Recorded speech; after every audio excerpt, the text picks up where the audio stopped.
Hello students, welcome to my channel. ఈరోజు ఈ వీడియోలో మనం ఫిగర్ ఇట్ అవుట్ 1.5 ఆన్సర్స్ చూద్దాం.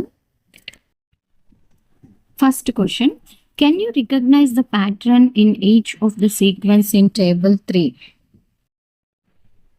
మనకు ఇక్కడ టేబుల్ 3 ఎగ్జాంపుల్స్లో ఫస్ట్ అయితే రెగ్యులర్ పాలిగన్స్ ఇచ్చారు కదా. సో ఈ రెగ్యులర్ పాలిగన్స్లో ప్రతిసారి మనకు ఒక సైడ్ పెరుగుతుంది అనమాట.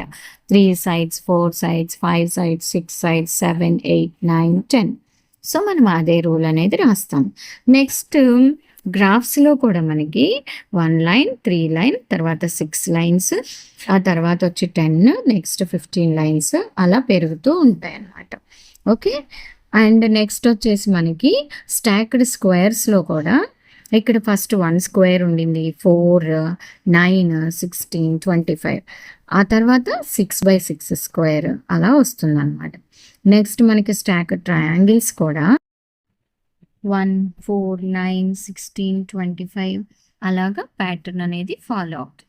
నెక్స్ట్ స్నోఫ్లేక్లో కూడా ఒక పర్టికులర్ ప్యాటర్న్ అనమాట. సో ఫస్ట్ 3 ఉంటాయి, తర్వాత బంప్స్ అనమాట. ప్రతిసారి స్ట్రైట్ లైన్ బదులు బంప్ వస్తుంది. తర్వాత 12 బంప్స్ ఉన్నాయి, ఆ తర్వాత వచ్చేసి మనకి 48 బంప్స్, అంటే అలా పెరుగుతూ వెళ్తూ ఉంటాయి. అంటే 3x4 పవర్స్లో ఇది ప్యాటర్న్ అనేది ఉంటుంది. సో ఇప్పుడు ఈ ప్యాటర్న్స్ అన్నిటినీ మనం చూసాం కదా, వీటిని యూజ్ చేసి అక్కడ ఉన్నటువంటి 5 డయాగ్రామ్స్ డ్రా చేసి ప్యాటర్న్ ఏ రూల్ ఫాలో అయ్యిందో రాయండి అనేది మన క్వశ్చన్ అనమాట. సో మళ్ళీ 1 by 1 డయాగ్రామ్స్ డ్రా చేసి ఆన్సర్స్ చూద్దాం. ఇప్పుడు మనం ఫస్ట్ క్వశ్చన్కి ఆన్సర్ రాస్తే, సో ఫస్ట్ రెగ్యులర్ పాలిగన్స్లో ఇవన్నీ డయాగ్రామ్స్ వేసి each shape adds 1 side. So triangle, quadrilateral, pentagon, hexagon, heptagon అలా వెళ్తూ ఉంటుంది. సో ప్యాటర్న్ ఏంటంటే 3 నుంచి కౌంటింగ్ నెంబర్స్ 3, 4, 5, 6, 7, 8, 9, 10 అని రాసేస్తాం. అలాగే మనం సెకండ్ కంప్లీట్ గ్రాఫ్స్ కూడా ఇందాక ఎక్స్ప్లెయిన్ చేశాం కదా. సో ఇలాగా K2 హ్యాస్ 2 vertices అంటే 1 edge, K3కి 3, K4 6, K5 10, K6 15. So number of line ఈ 1, 3, 6, 10, 15 అనేది ట్రయాంగిల్ నెంబర్స్ అన్నమాట. నెక్స్ట్ స్టాక్ స్క్వేర్స్లో కూడా 1 square 1, 2 square 4, 3 square 9, 4 square 16, 5 square 25. So pattern వచ్చేసి ఇక్కడ స్క్వేర్ నెంబర్స్.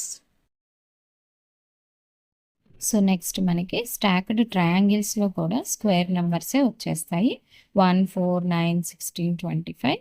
సో ఈ pattern square numbers. Next last one Koch స్నోఫ్లేక్స్లో కూడా ఇక్కడ మనకి ప్రతిసారి 3x⁴ పెరుగుతాయి అన్నమాట. ఓకే, సో 3, 12, 48, 192 ఇలా వస్తుంది. Second question, try and redraw each sequence in table 3 in your notebook. So ఇవన్నీ మళ్ళీ మనం డ్రా చేయాలి. Can you draw the next shape in each sequence? ప్రతి దాంట్లో కూడా నెక్స్ట్ వచ్చే షేప్ డ్రా చేయగలగాలి. Why or why not? After each sequence describe in your own words what is the rule or pattern for forming the shape in the sequence. ఇప్పుడు మనం రాసిన రూలే మళ్ళీ రాయాలి అండ్ నెక్స్ట్ షేప్ అనేది draw చేయాలి. ఓకేనా, అక్కడ ఇచ్చినవన్నీ డ్రా చేసి నెక్స్ట్ షేప్ డ్రా చేయాలి, మళ్ళీ రూల్ అనేది రాయాలి. అదే మన second question. First same regular polygons అన్ని డ్రా చేయాలి. ఇక్కడ 10 sides ఆగిపోయింది కదా. So next shape 11 sided polygon. Rule ఏంటి అంటే add 1 more side in the diagram. So ఇక్కడ 11 sides వచ్చేటట్టు హెన్ డెకాగన్ అనేది మనం డ్రా చేస్తాం. సెకండ్ వన్ కంప్లీట్ గ్రాఫ్స్లో కూడా మనకి 1 line, తర్వాత ట్రయాంగిల్, క్వాడ్రిలేటరల్, పెంటాగన్, హెక్సాగన్ కదా. సో ఇప్పుడు మనం హెప్టాగన్ 7 sides ఫిగర్ డ్రా చేసి ఆ వర్టిసెస్ అన్నీ కలపాలి. 7 sides ఉంటాయి, లోపల 14 ఉంటాయి అన్నమాట. సో టోటల్గా 21 lines ఉంటాయి. యాడ్ 1, ఇక్కడ రూల్ ఏంటి, add 1 more point connected to all others. Third one stacked squares 1, 4, 9, 16, 25. So next మనం 6x6 గ్రిడ్ అనేది డ్రా చేస్తాము. రూల్ వచ్చి add 1 row and 1 column each time. Fourth one stacked ట్రయాంగిల్స్లో కూడా సేమ్ ప్రీవియస్లో కానీ స్క్వేర్ నెంబర్స్ వస్తాయి, 1, 4, 9, 25, 36. లాస్ట్ వన్ కోచ్ స్నోఫ్లేక్లో మనకి next shape అనేది డ్రా చేయడం మనకు కొంచెం కష్టమే. ఓకే, సో ఇక్కడ ప్రతిసారి రూల్ ఏంటి, ఈచ్ లైన్ని 4 బంప్స్ తోటి రీప్లేస్ చేస్తాం.